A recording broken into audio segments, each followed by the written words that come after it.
And it's a good Sunday morning. Welcome to Church of the Total Man, a church for men. Today we're going through Proverbs chapter 17. So get your coffee, get a Bible, or just sit back and listen to wisdom of the ages. Better is a dry morsel with quiet than a house full of feasting with strife. A man settles where he has peace. Better is a dry morsel with quiet. It's better just to have a bowl of cereal and live peacefully than to have an entire banquet, have a refrigerator filled with food, and have a house that has arguing and strife, wife and kids creating strife, particularly a wife. We've heard many times in Proverbs about these comparisons. It's better to have this than this. Are they literal? I don't know. Are they meant with a little bit of tongue-in-cheek? I don't know. But hey, you're better off. You're better off with a piece of dried crumb than you are with a lot of food and a banquet and a feast in a house that has contention in it. What does that tell us? Is that a commentary about food? Nope. Is it a commentary about our household? Yes, it is. It's a commentary about peace in the household. It's a commentary about getting along with one another. Does this apply just to men? I think it can apply to everybody. That it's better to have little and have peace than have a lot and have strife. A servant who deals wisely will rule over a son who acts shamefully, and will share the inheritance as one of the brothers. There's always somebody who acts shamefully, whether it be one of the children somewhere, right? One of the offspring. Doesn't matter if you're a president. Doesn't matter if you are merely the head of a household, family.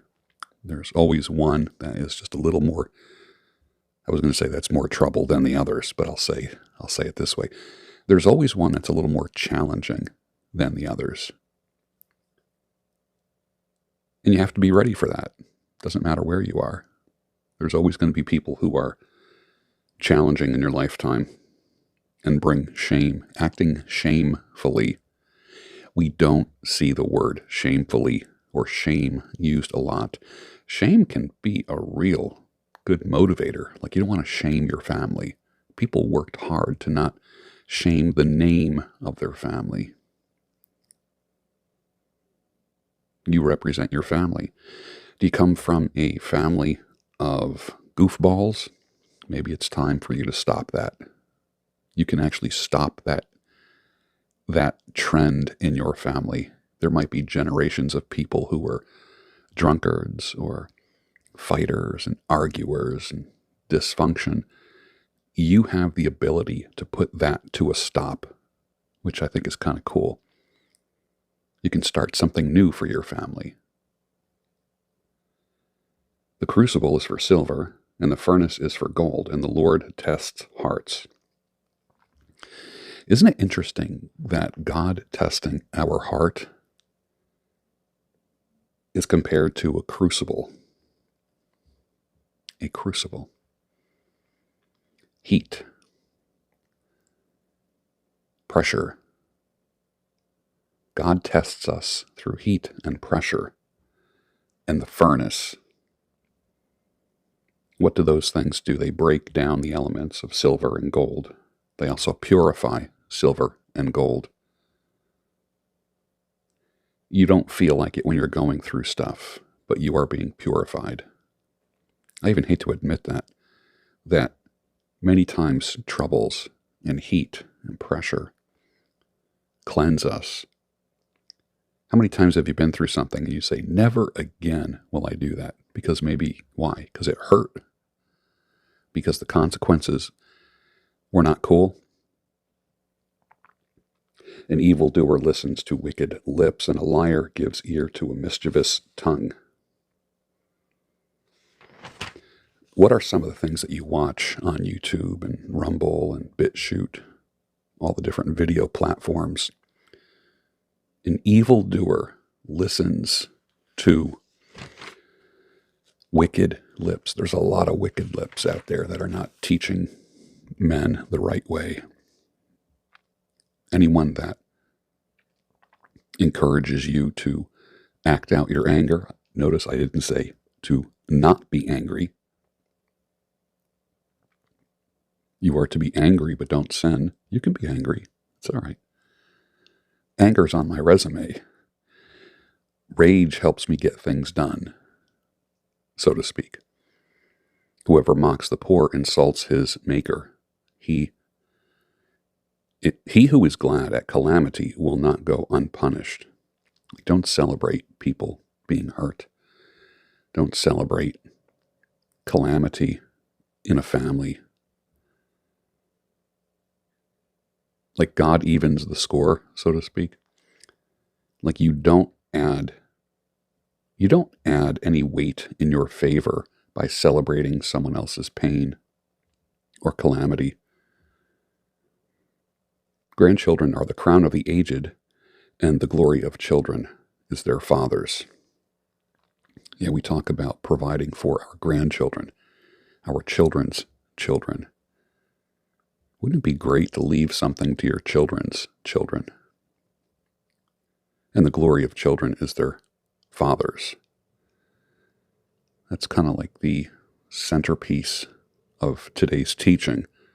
The glory of children is their father.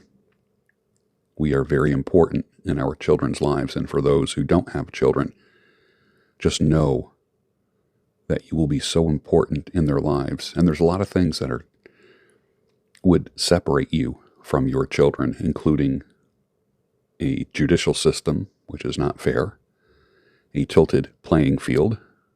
And this is one of the reasons why many men tap out, why many men just refuse to be part of the system and participate in a system that is tilted against them. It's no longer a theory. It's not a conspiracy. It happens. The glory of children is their father. I'm not going to add to this. I'm always afraid to add to scripture. I just don't want to do that.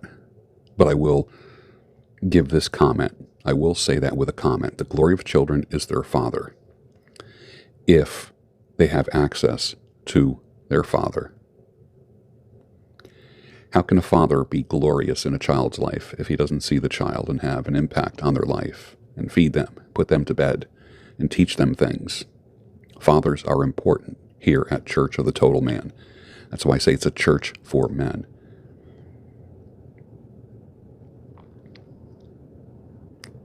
Fine speech is not becoming to a fool, and still less a false speech to a prince. Communication.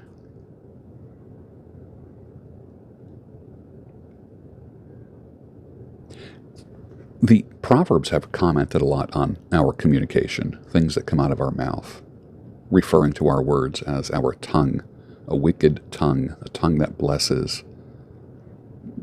Finer speech is not becoming to a fool, and still less a false speech to a prince. A bribe is like a magic stone in the eyes of the one who gives it. A bribe is like a magic stone. I don't even know what that means, a magic stone. Let's see if there's a note. Bribery is often effective. The observation of corrupt human behavior is made without passing moral judgment.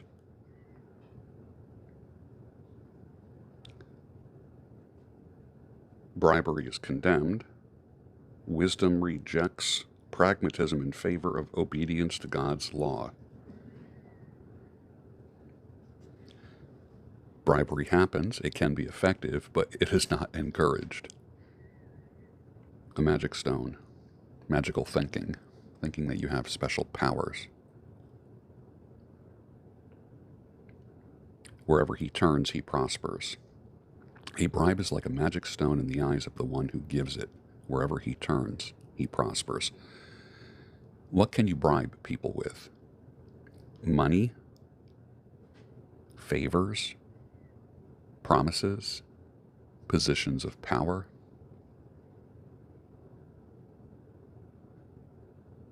I've always said that money, sex, and power are tremendous influencers, and everything revolves around money, sex, and power. Everything.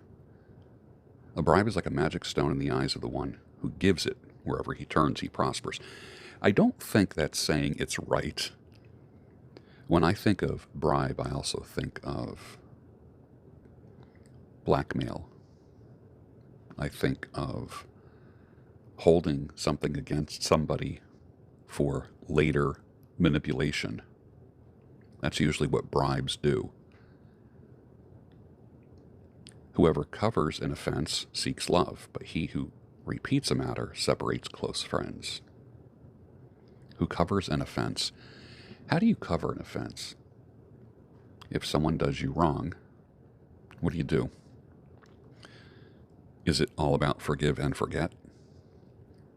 You can forgive, but you don't have to forget. Sometimes you're foolish if you forget how people act.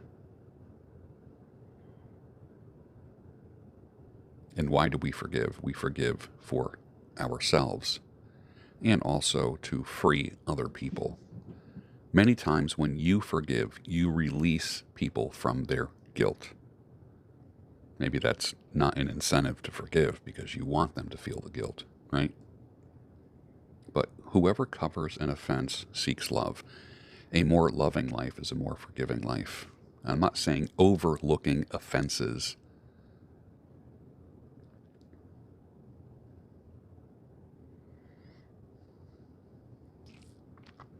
And if you keep repeating things, you separate close friends.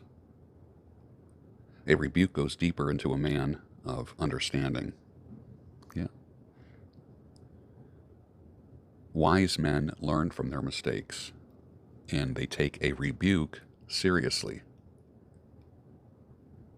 Then 100 blows into a fool. Did you ever get a speeding ticket? You're not so quick to drive 80 miles an hour after that, are you, on that same highway? You get punished.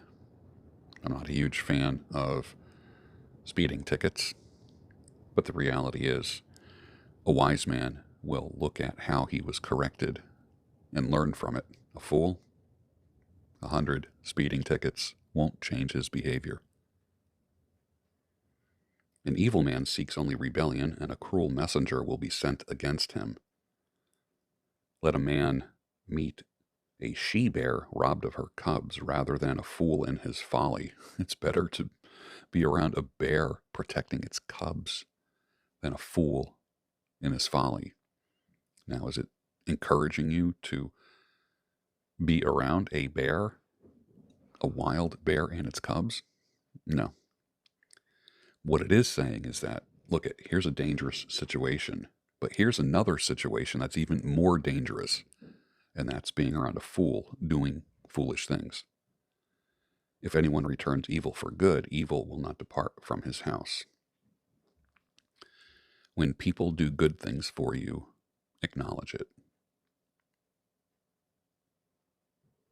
The beginning of strife is like letting out water, so quit before the quarrel breaks out.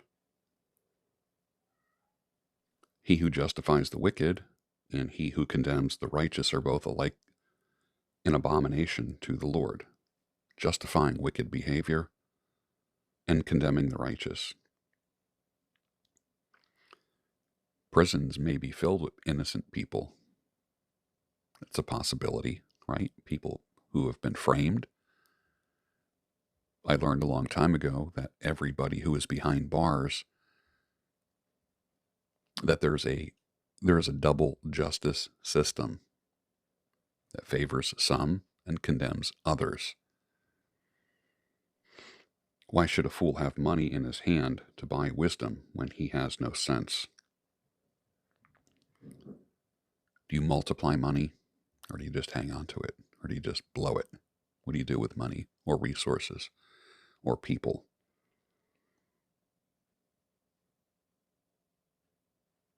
A friend loves at all times, and a brother is born for adversity. Friends and brothers are good for when you have tough times.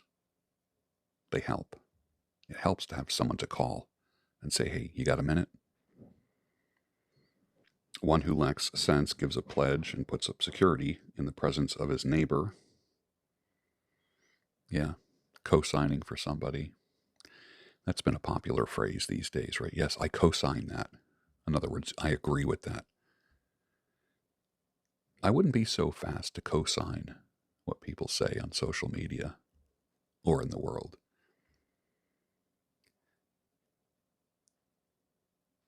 There are people that you may have supported who ended up being in a pretty bad position from things that they've done. People that you followed on social media, YouTube, various groups that you might be part of that bill you $49 a month, $99 a month, and you're part of a group of men. I'd rather see you be part of this group, the Church of the Total Man, than to be part of a group that's acting foolish and is not there for you if you fall.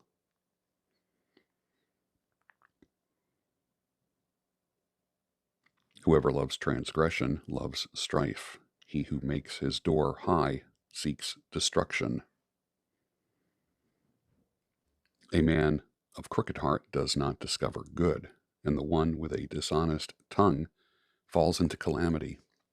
The importance of telling the truth. He who sires a fool gets himself sorrow. Isn't that the truth? A foolish son is not a good thing for a father. That's the last thing a father wants to be known for, is to have a foolish son. The father of a fool has no joy. The father of a fool has no joy. Wow. That's pretty wild. A joyful heart is good medicine, but a crushed spirit dries up the bones. I think in an older version it said a merry heart does good like a medicine. There's nothing like being satisfied. There's nothing like being happy. And there's a lot of parallels here. It's better to be happy in a small house or eating a dry morsel than being at a feast with strife.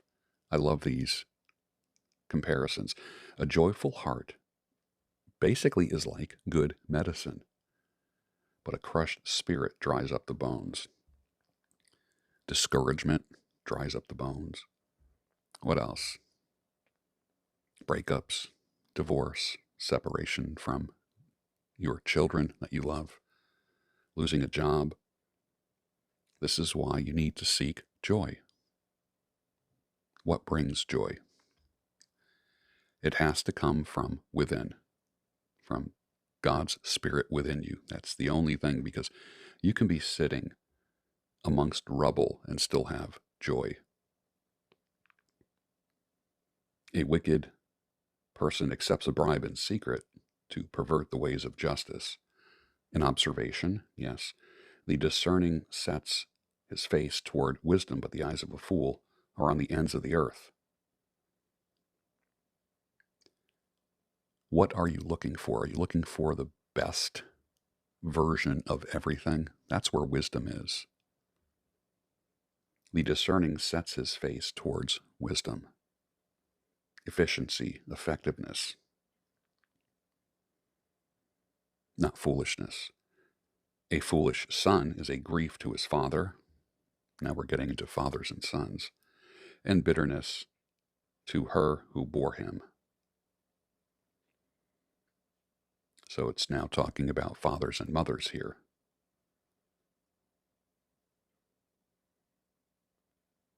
Not a lot of talk about mothers and women so far, is there, historically, in Proverbs? That just stood out. You can bring bitterness to your mother and grief to your father with your foolishness. How many have ever done foolish things that may have embarrassed your mother and father, that may have tarnished the family name, right? To impose a fine on a righteous man is not good, nor to strike the noble for their uprightness. Whoever restrains his words has knowledge, and he who has a cool spirit is a man of understanding. That's interesting, right? Cool. A cool spirit.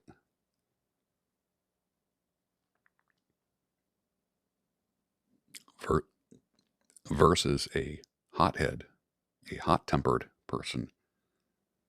He who has a cool spirit is a man of understanding, controlling your thoughts, your words, your actions.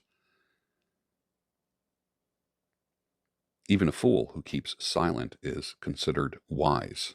When he closes his lips, he is deemed intelligent. Many times it's better to say nothing at all than to open your mouth and reveal foolishness. Just by keeping your mouth shut, you can appear more intelligent. So maybe rather than giving your opinion and commenting on everything, or opening up your mouth, or giving a snappy comeback, maybe it's better just to keep your mouth shut, because your mouth can escalate issues in family, in society, in court, on the street, amongst friends. Well, that's chapter 17 of Proverbs. I hope you learned something, and I'll see you next week on Church of the Total Man, a church for men.